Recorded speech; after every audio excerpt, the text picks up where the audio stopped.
my name's Brian Okechukwu. I'm co-writer and director. I'm Christopher Rutter and I play William, and we're watching our first film, Whitsun.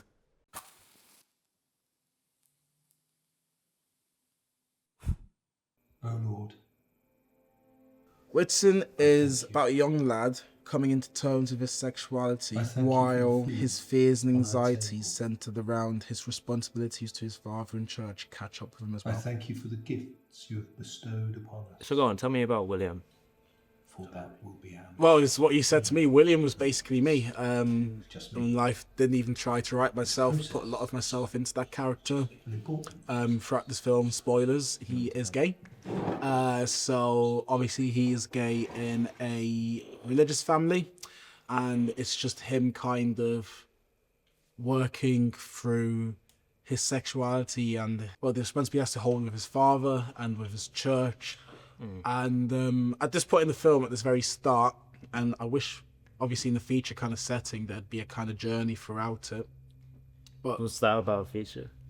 just saying in the feature setting, No, there'd be a in journey. a feature setting. Yeah, in a feature in a setting. hypothetical setting. Yeah, there would be a journey to like why William gets to the place where he's at now, because obviously we start the film and he's currently, you can tell as an audience that he doesn't like where he's at right now. Obviously in this really creepy scene in the bed where his father's watching over him. Yeah. It's not a place where he's happy at, and it's kind of that kind of emotion where like the safety that Christianity or supposedly any kind of religion would be able to give anyone isn't really there for him, and I kind of wanted to play that within the film. So it doesn't obviously. feel protected by I mean, listen to that, like, his faith. no, and his father. Yeah. And is that almost synonymous, his father and his faith? Yeah, it is synonymous because of this specific 'Cause story. the father's not named. No, he's more sort of an idea, but at the end of the day, it's still his father, and there's still that kind of connection within him. Obviously there's the three of them, Mm. and you have the Father, the Son, and the Holy Spirit. Yeah. Was that intentional? Yeah. So essentially, God the Father, William the Son, and Lewis Is the Holy Spirit? is the Holy Spirit. That kind of aesthetic dynamic between them as well, and the backstory or the plot within the plot throughout this film is, while this is all happening, the father is essentially setting up for the final ceremony, which almost sounds cult-like, like Heaven's Gate and stuff like that. But it is, isn't it? Yeah. It's not a as I know, it's not a real world depiction of Christianity. Christianity. No, There isn't any sort of domination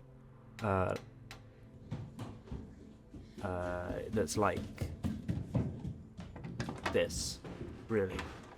More so Catholicism, but the only reason I decided to go with Catholicism as kind of the foundation of the film, or the kind of religion that everyone follows, is it's something I'm used to. I grew up Catholic, and I remember one point when I was in secondary school, I was revising RE in school, and I don't know why or when or where, but I just had this thought in my head where I was like, oh wow, like under different circumstances, to a person like outside of Catholicism, like this is cult-like. It's very much cult-like, robes, the ceremonies behind it, and like that's the interpretation I'm giving it to this story specifically. I'm not saying everyone's Catholic is in a cult, but outside looking in, Yeah. it wouldn't be that big of a reach to make, essentially. This is a Church of England church. It's not Catholic, I'm fairly. Is it Church of England? Yeah, it's not a Catholic church. The church we shot at. Fun fact about Catholic churches and Protestant churches, Church of England churches, so you always know the difference in terms of the way they present themselves. So Catholic churches they've got money, essentially, so they've got like cool statues, cool paintings, stained glass windows and stuff like that. And Church of England, they normally are like benches, they like to live with like by their means and stuff like that. And it's going to be a long RE lesson if I get into why they do it. I don't think I remember as correctly, But that's kind of one of the main two things that I remember from Ari is the difference between the denominations. So, Lawrence, how did you know Lawrence? How did you get him involved? I mean, how does any director get any actor involved? I just reached out to him. Well, no, actually, Lawrence was... You had a connection, didn't you? Yeah, Lawrence J. Sutherland. So Lawrence was a connection of someone that I met in a networking event, film networking event. I mentioned what I was trying to do. I originally tried to get him onto the project, and he mentioned it didn't seem something that he could have done, but he knew someone that did, and that likes to be like part of thriller horrors, and that was Lawrence. Right. Reached out to Lawrence, sent him the script, Yeah. and he was well up for doing it. So thank you, Lawrence. Well, Lawrence is a proper working actor. Yeah, like directing him and working with him, he definitely knew what he was doing. He got the character stat, and you bounced off really well with him as well, which is pretty Yeah, no, nice. he was so easy to work with. A true professional. Like, this was my first not my first film, but first film where I had a You can lot. tell it's your first film. I mean, like, Well, it's not my first film, but it's the first film where I actually had to really act. Yeah, You know, yeah. before this, I wasn't doing a huge amount of proper acting. Yeah. So this is like, and so having Lawrence to bounce off of made my life a million times easier. Yeah, he had We did. the I direction. keep missing something. So the ring on my finger, Through these gifts, we don't ever see the mother figure of the family. Yeah. That ring It was your connection to was in my head a gift from her. Yeah.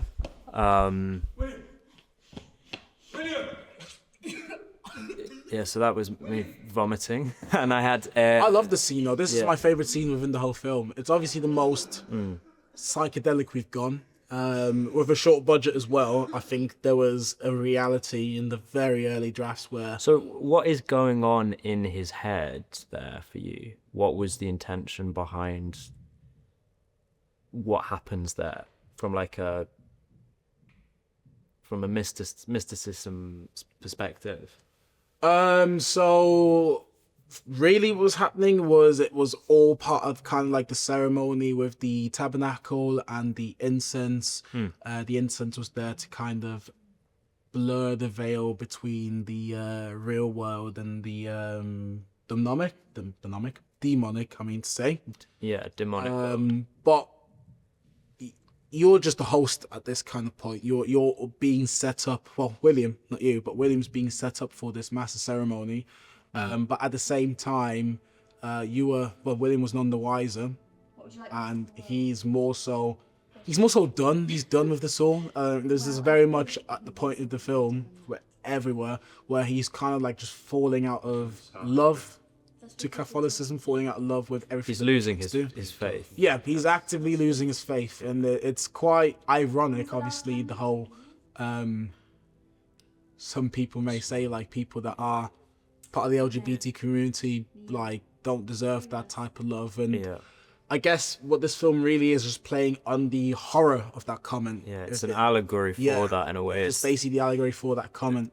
In a way, it's a very, even though it's symbolic and it's metaphorical, it's a depiction of that horror and that experience that so many people go through, and like it's a metaphorical depiction of the fear and the shame and that unfortunately that this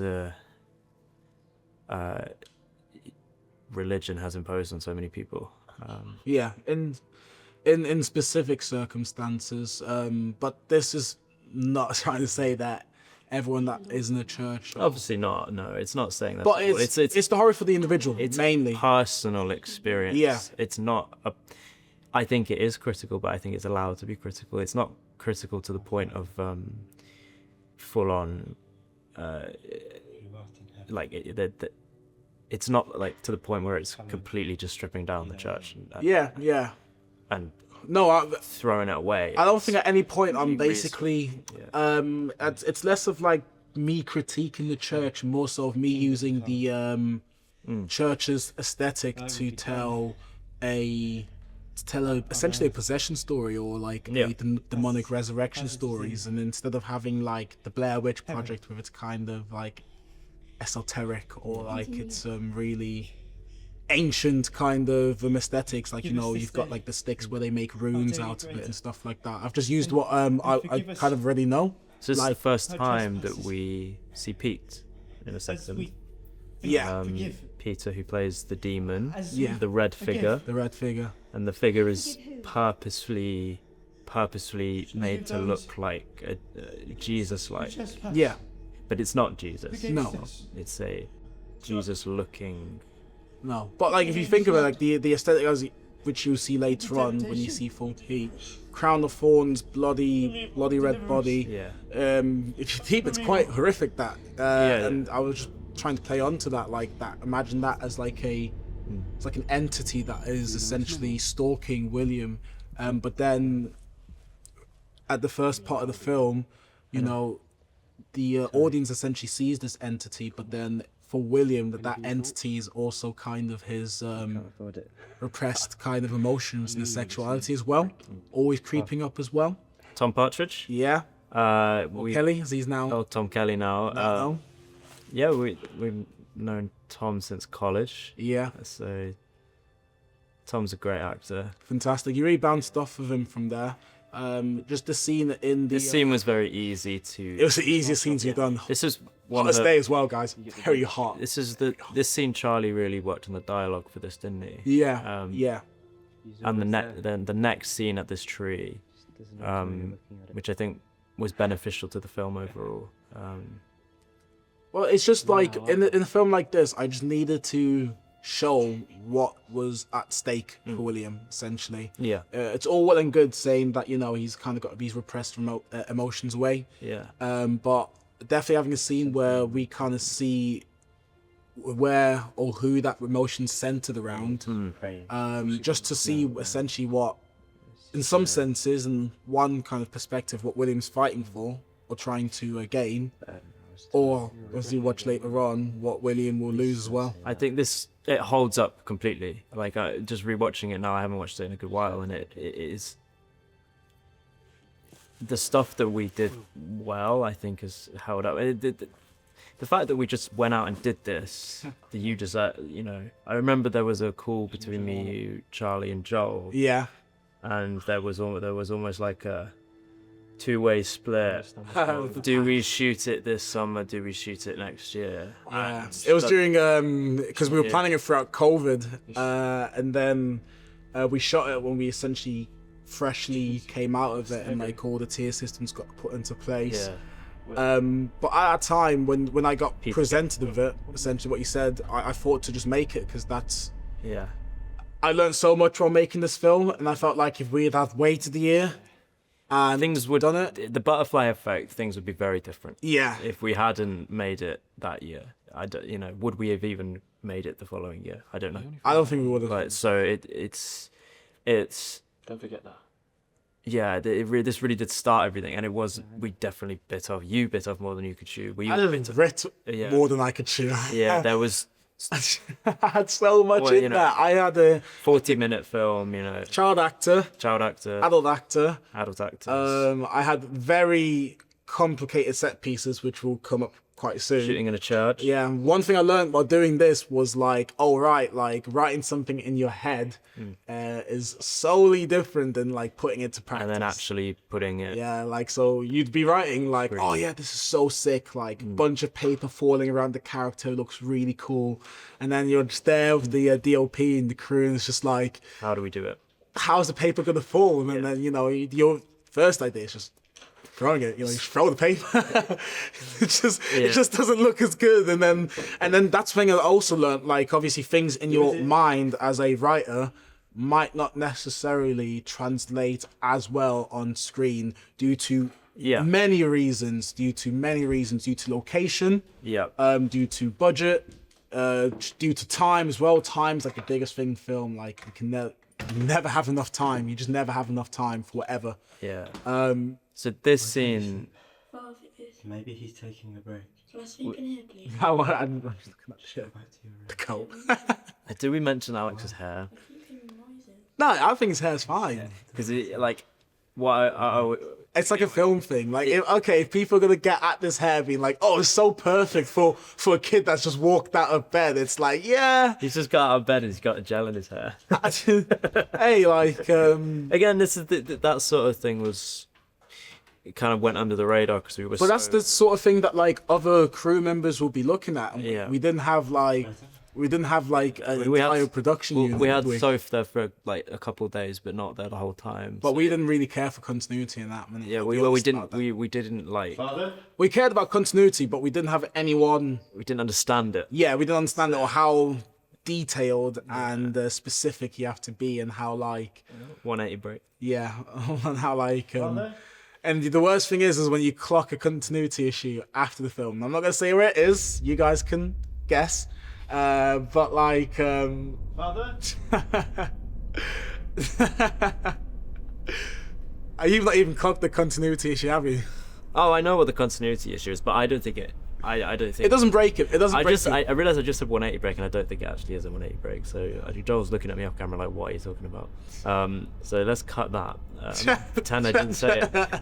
This guy's absolutely destroying our film. Like, what the hell? No, I'm not. I'm saying that it's for what it is. The DIY nature of it was so. It was so dear. Like the fact that it works is a miracle. I mean, this location, guys, it was an Airbnb that we booked out for like a couple of days. It was a very strange Airbnb. It looked like a haunted house without us even trying to make it haunted, which was actually quite perfect. So this shot was shot Completely over a year later. Yeah, this was a completely different shot. We just needed something to narratively cut the reaction to then that reaction there, because it just jumped. In a completely different building with just me. You weren't there. But that's the joys of lighting. Yeah. You know what I mean? Like, because so we haven't spoke about Jenny yet. Jenny's seen in earlier on in the film with Sister Mary. The Sister Mary prayer scene. Jenny was fantastic, so easy to work with. She actually also was a working actor, and then stopped doing it for a bit, and then wanted to get back into it. And so we found her on Star Now, I believe. Yeah. And she was eager to do it, and so it's brilliant. You know what I do like about this? One thing I really loved, and just so you guys know, the kind of inspiration for this film specifically was Hereditary. I remember, Hereditary was one of those films when I watched it, it really, really... Ari Aster was your big inspiration. Yeah. Ari Aster, who else? Robert Eggers. That was that vibe, because obviously The Lighthouse was being made as well. And to be honest, a lot of horrors, what I really liked about Ari Aster, and obviously there's James Wan and all those kind of horror directors, I love how Ari Aster kind of had the horror in what was happening within the family. Like, the actor was the horror outside of the actual... There's a bit of Jordan Peele, do you think? In the way that it's exploring identity and using that as the allegorical. The allegory for the horror. But I love how Jordan Peele is, he kind of like mixes it in and then also adds in quite a comedic aspect into it as well. This does no comedy. Completely, like, look, the Hereditary, there's nothing funny about that film. Like, if anyone watches and laughs at Hereditary, I'd be like, you're a bit of a psycho, to be honest. But with Sister Mary, obviously Mary, Mother of God, she's the only feminine character in the film. Well, she's the mother figure. She is the mother figure. But she is assimilated into this cult, and so is indoctrinating. Well, William doesn't like Sister Mary. He doesn't like her for many reasons. Obviously, you can see play there. Like, she's trying to move in as some kind of like surrogate mother figure within this Christian family. William would hate that due to kind of, many reasons. You don't see her as that. We don't know what's happened to his mum, but you think that he's lost her in some way. You're just so sassy in this. Where's Sister Mary going? She's gone back home. You know what I've noticed on the rewatch of this is, like, as much as like it's really sad what's happening with William and Lewis and the father, you're like, I've not written you to be like the best brother. You're not like brother of the year in this film. Like, even in the scene, you're like, just give me this picture. I am a bit harsh. But it's because William's kind of like working through himself as well, so he's really isolated himself within this, and as well as much as you And there is resentment towards Lewis because you reckon? Yeah. Is that how you play that? Oh, definitely. Is it because you say father treats Lewis better and is nicer, and while he obviously wasn't to William, and so there is resentment there. Especially during this section of the film. Yeah. I mean, what did he do? He's just like he's drawing pictures, he's wanting to play games, and you're just like... He's doing nothing wrong. Yeah. He's just being a kid, but I'm an angsty teenager, so... You can't take care of him, or 19-year-old. 19 when we shot this. Wow. We're all 19. Yeah. Crazy. So I'm 24 now. So are you? I'm also 24. Tom is also 24. We're all just the same ages at this point, you know. Who'd have thought? See, if I was going to make this a feature, what I've done is... This part of the film would be He was at mine earlier, something about a mask, but he dropped towards the middle. I'd have William interact with so many more people than he is currently doing so in the film. You'd need to write father as a character instead of being a symbol. Yeah. No, father will be a character like there'll be more interactions between William and his father, and actually, if I don't know where this goes, I'd actually want to have a look into father and him setting up this entire I think that's cult thing. You explore. I think maybe you even see what The cult's like. School is like. I don't know if I'd go into the school route personally. Both of you. Okay. Coming. Only. So this is the beginning of Act 3 here. This is the. Yeah, this is before This everything. next scene is what The big one. the climax. Yeah. And then you have the resolution of that. Yeah. It doesn't really resolve, but like. That's fair enough. I'd even have the climax of it quite early on, you know. What's crazy about this scene is, again, how much of it was shot on different days and different locations, and you can't tell. It'll do. You'll see a close up of Lawrence, father, and that's shot at a completely different location. It's why lighting is so important for a film, because once your lighting is right, you can always mess around with it as long as it's consistent. On close-ups. On close-ups, yeah, definitely on close-ups. But if it isn't consistent, or if you haven't lit it well, or if you don't even have a rough idea of what you're going to do to light it, if you do need to pick scenes back up, if you do need to really look into stuff, it'll be so hard to match it. It's just a testament to obviously your DOP Joel, who essentially did all the lighting as well. Such a small crew, if you like really think about it. Like everyone was doing 5 jobs onto one, like that. Yeah, everyone was doing lots of different things. Kieran MVP just running around, grabbing stuff. The days on in the... was it this day where it was raining outside and he was just stood outside in the rain? No, that was. It was one of the kitchen scenes. It was in the prayer scene. Yeah, the prayer. He sat in the garage watching a light, so it didn't. Oh yeah, the lights kept turning. Yeah. Yeah. So It's going to be hard. this is a very important. This is the. I was really proud of you, the scene. I can't lie. Oh, thank you. It's all your direction, your writing. I want you to tell me. Yeah. So this scene is the thesis of the film. Really, this is the motif, the main point of everything, and it functions as a twist. Really does, even though it was never intended as a twist, but the way that it's structured, that's how it falls. All right. And those are the best twists, I think, where you don't necessarily expect it. Yeah. Did you intend it as a twist? No, but I guess like when you come out, you know, it can go one way, it can go the other, and you don't really plan for it, and it's essentially that's the kind of motif around that. I remember when we showed people read the script, and people who were going to work on it, most of them said like, "Oh, I wasn't expecting the twist like that," and it's like, and then when you think about it, it makes perfect sense, and that I think that's a. I know we did spoil the twist that he was gay. Well, if you're watching the film for the first time with the commentary over the top, you're not watching the film properly. Yeah, yeah. Well, they are watching the film properly because they're getting our Yeah, because they're getting our analysis. But like, this is we shouldn't spoiler warning. Spoiler warning for Whitsun. Probably down the bottom there. Spoiler warning. But no. So that shot, this shot close up of Lawrence, completely different place, in a completely different house, shot in a completely different location.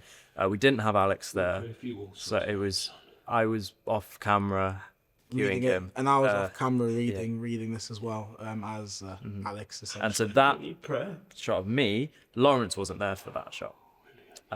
Why? So none of the actors for the biggest scene yeah, the biggest scene in the film is a botched job. all the close-ups they were reading to the stand-in or to the wall. Yeah.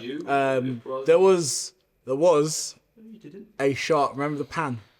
There was a plan. That was your big learning moment, wasn't it? Yeah. And what I learned with the pan, obviously, is more so. What this kind of film has taught me as a director is everyone, in terms of the creative decisions, like you just kind of need to back yourself. You just always have to back yourself. Your DOP or the people in crew will let you know if what you are thinking would work, and they'll do their best to essentially help you with that. But they can't do none of that if you don't even have any idea of how you want the scene to look. So questions are like, how's this look? Does that look all right? Those questions are more so an opportunity to basically say yeah or no, but also basically work with everyone else in the crew to kind of getting that right. But what that's kind of taught me is like you need to be vocal if you don't like anything, and if you do, you need to be set on that. You really need to be set on that. And also, and this is more so in the wider world of like filmmaking and stuff, like if preferable, make it as easy for the crew if you can, especially in a short film setting. You know, they're all working with you. Big scene, and you know, you're paying them pizzas, but yeah, essentially paying them in pizzas and the vibes and goodwill. But just never feel like, if you feel like you don't know where you're going, the entire crew doesn't know where they're going, and that's like the big thing that I've learned from this film mainly. Have answers. Yeah, have answers. And if you don't have answers, pretend you have answers. Yeah. Yeah, and if you have none of that, just say fix it and post. Yeah. This shouldn't have worked, this film. Like it should have fallen on its face. I did this outside of a film school. I didn't go to a film school specifically for that reason. Yeah. It's beautifully shot. It's edited beautifully. Performances are good. Music is fantastic. Yeah. It's like, how have all these pieces fallen into place for this? And I think that's purely because of your passion and drive behind it and your care for it. You cared about it. And then that because you cared about it, we cared about it. Yeah. So it made us want it to be as good as possible. Yeah. Even though I appreciated that, to be honest, from you guys as well. I really did. I think I'd have preferred that than everyone be on board and set, being like looking at the watches and be like, oh, when's this guy finished? Like, can't wait to get home. Which didn't feel like that. But one thing my main thing I was trying to get out of this film is obviously I'm making my first film, but it's also like, how do I work with actors? How do I direct actors? Don't get me wrong, it's my first ever film. I wasn't perfect there. Looking at this, obviously, there are things in my head where I'm like, oh, you could do that a bit better. Not better, I like that line delivered a bit differently, or I wish we could have relooked that and, you know, done something about it. But then all in all, it's not like I'm looking at this and be like, I'm unhappy with the finished product. I don't know who it was that told me, but it was kind of a director within the industry, or I think it was Jay who I networked and got me through to Lawrence, and it was like, one of the big things he told me was like, you have one idea for the film in the head, never ever believe what you've got in your head will ever come to screen. That's not what you're trying to do. What you're trying to do is you're trying to create a story that everyone's bought in with, and tell it the best of your ability what you've got. So especially when you're first time filmmaker, when you don't have a budget or you don't have money like essentially backing you and anything like that, you know, I wish I could be like Quentin and be like, no, I want this very specific like film is aspect ratio that with is a third of the bed on like the top third of the frame and stuff like that, and we're gonna redo it for the entire day until they get it right. It's not how film works. Like the auteur theory isn't true. Film is not one person. It's not one person driving the whole thing. I like it's balance. It's a collaborative effort between on big sets, hundreds of people. On this kind of thing, 10 people, and it's everyone coming together and working on the same thing and creating a vision. Like it's not one person driving it. That's a myth, not true. So again, we all cared about it, and I guess that's why it turned out alright. And we knew what. This is a scary scene, though, to be honest. Like, this is the scariest scene. I think we got the fear of the scene quite effective, just with father standing behind the crane. Again, this sort of stuff, the horror set piecey stuff would be, if we were to ever return to this, that would be the stuff I'd really love to return to do on a grander scale and have that. We need money and a budget. That's the budget. Like, but it still works even though it is low budget, and it is, 4 shots. Yeah, well, hey, one way of seeing it. But that's the thing, we had so little coverage. Well, I tried my best to at least make the camera of Joel as engaging as possible, like pans and these wides and like the way we like these scenes. Like this scene, it's probably the most professional. This is first day, guys. First day. Like I have never made a film before this. When we're mounting a camera on a car, on a mini, one of the big minis, and we're driving off a road that we've locked off. And essentially having you run in the middle of that road. First day, guys. Like, if there's one way to start a film, I don't know if that is the best way. So ambitious. Like, start with a kitchen sink drama. Like, just learn how to frame your actors in a kitchen first before you put it on mounts and cars and stuff like that and having them run. I mean, talk to me about your kiss. How do you feel like that? Yeah, it was easy. Tom's an easy person to work with, and it wasn't like something that needed a huge amount of prep and build up. Or tongue. Oh, that's getting cut. Lewis.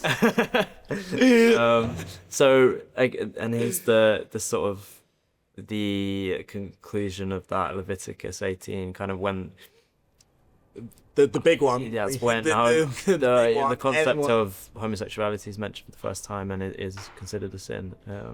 Unfortunately, and so that's, it is, maybe it's spelling it out, but I think that's necessary in a way to sort of go, this is the hate that this has caused. Well, with the kind of, to give everyone watching this an idea, with the paper that's falling, it's also kind of a mocking gesture.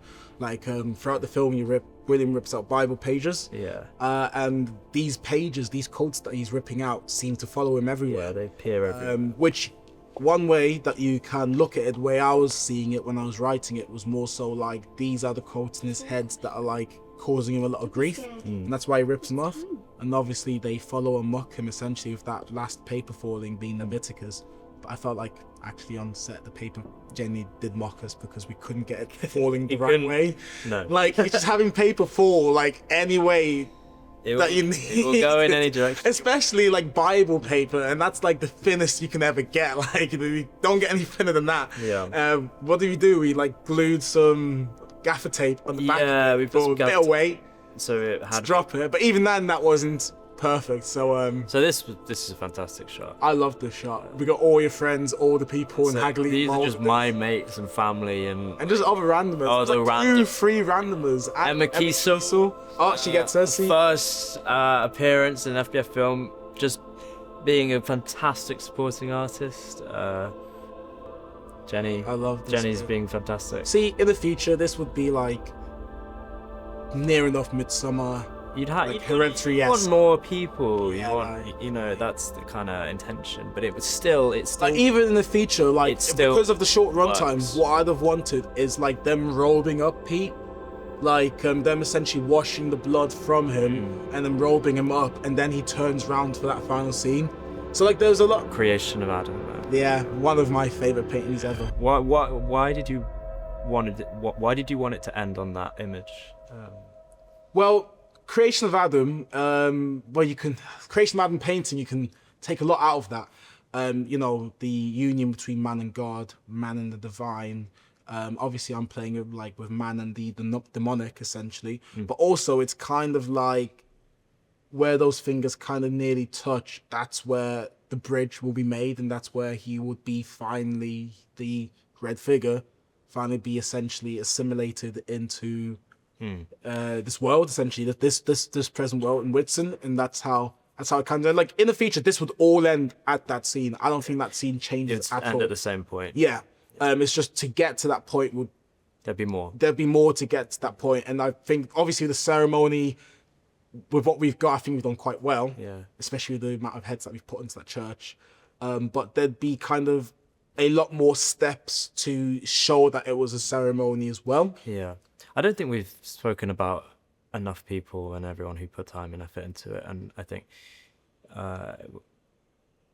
everyone who worked on this for free and put their time into it and collaborated on it just because they wanted to, I think that's we're immensely grateful for that. And it doesn't take much. We wouldn't be in this position without those people.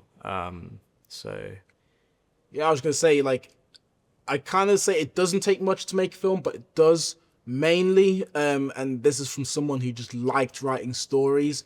It was being around a group of people that also like making / telling stories.